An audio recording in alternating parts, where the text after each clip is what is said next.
All right, thanks so much to everyone that's joining us today. Congressman Israel, we're live. Well, thank you very much, Natalie. Welcome, everybody, to the Cornell Institute of Politics and Global Affairs conversation about the future of democracy.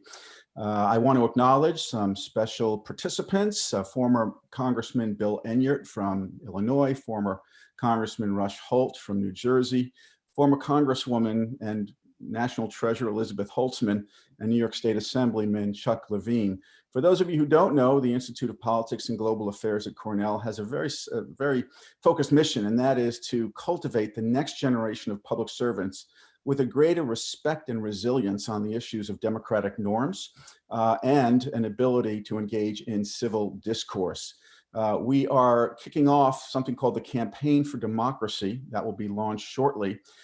And it will work to build that resilience against any attempts, foreign or domestic, to erode democracy. And we're engaged in a very sophisticated voter research project. We want to understand what animates folks to accept messages that encourage an abandonment of faith in democratic institutions. We want to understand what motivates and what the impulses are. And that will take us about 18 months. If you're interested in that, you just let us know. For those of you who are Cornellians and have a Cornell email address, please join me at 5 o'clock today. I'll be in conversation with former Secretary of State John Kerry. We'll be talking about authoritarianism and the state of democracy around the world, as well as future foreign policy considerations. But today we've got the future of democracy with an extraordinary panel. We'll have about 75 minutes all in to really dig into this conversation. And it's going to be in three parts. We have former Congressman and former Ambassador Tim Roemer and former Congressman Zach Wamp, a bipartisan duo that have formed the National Council on Election Integrity.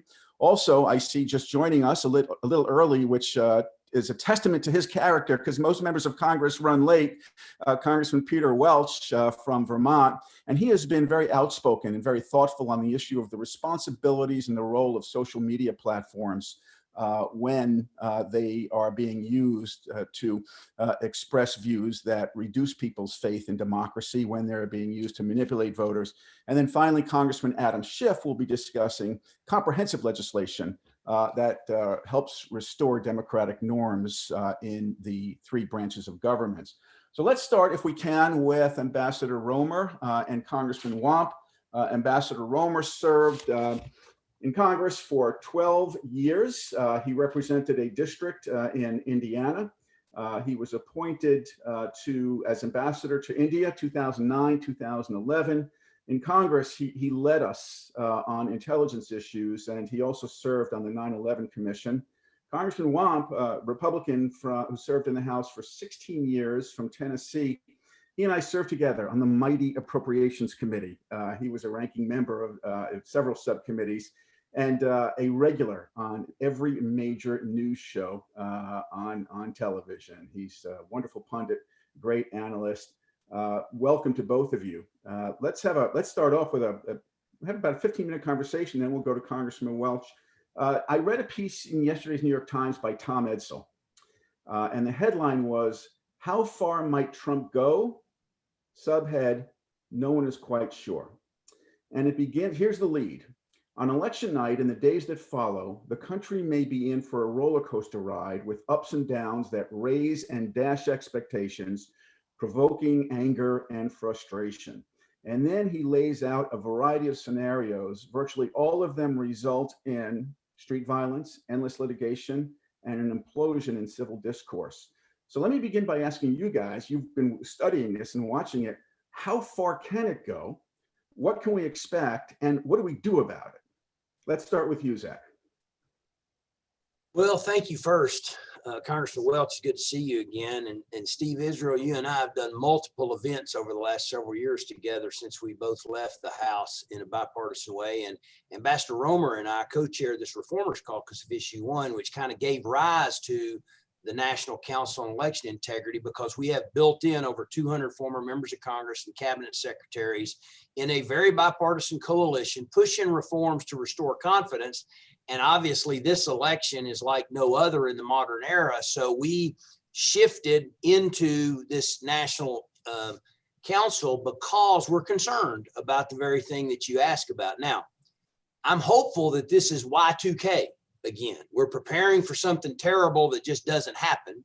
I'm hoping that that's the scenario, but we can't certainly expect that, because where there's smoke, there's usually fire, and there's plenty of smoke. And there's been noise made, truthfully, on both sides about the validity of this election. The president's made more noise than anyone else because he has the ability to make more noise. But here's what I honestly believe, Steve. I believe that early on, we talked about this before the show, if the president loses Florida on election night, and you're going to know about Florida on election night, you're not going to know about some of the states on election night because of the different state laws, some of which have been appealed on how long they have to count votes that have been cast prior to election day. But Florida is going to be known. If he loses Florida, he's going to lose. And if he loses that night, it's going to be one set of scenarios.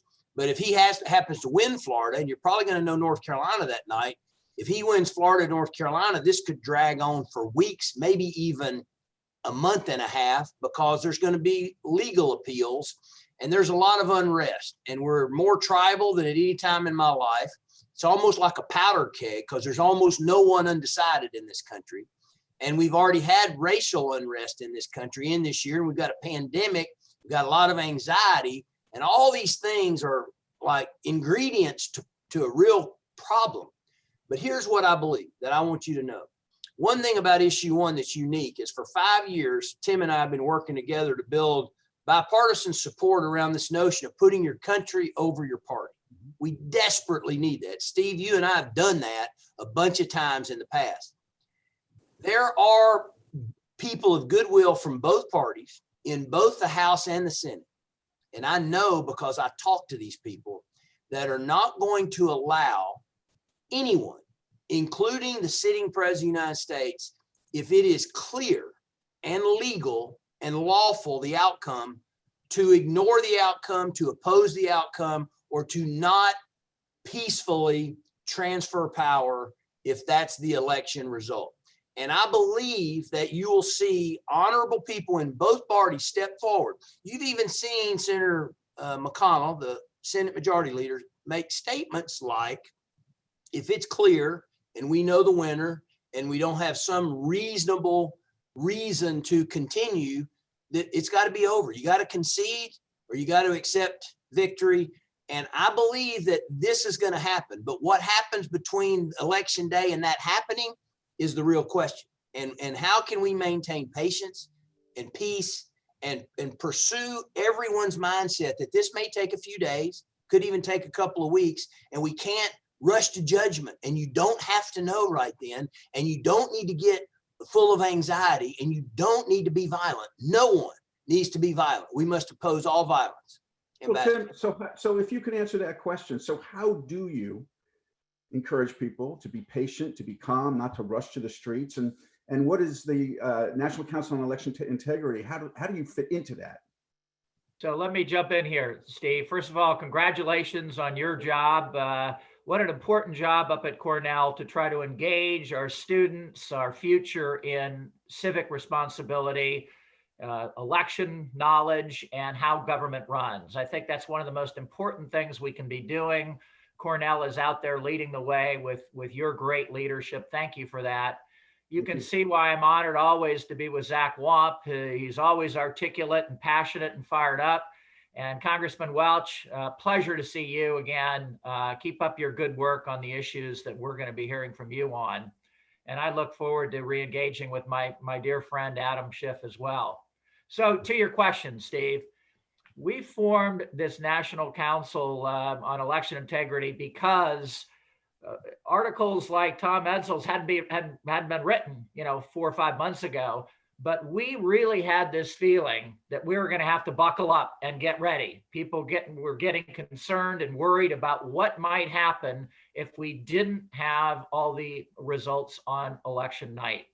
So we formed this council. Please go to counteveryvote.org. We've encouraged people to take a pledge that we've taken, that we will pledge as 40 leaders in the country, 20 Democrats, 20 Republicans. You've heard all the names. You'll see the names on counteveryvote.org. We've pledged 3 things, Steve. 1, patience. We know by the Supreme Court decision yesterday, they've allowed states like Pennsylvania and North Carolina to go into the next 3 or 4 days and count votes. So let's be patient. Let's wait for those votes to be cast. We all have that obligation. Secondly, when you sign the pledge, we're going to be peaceful.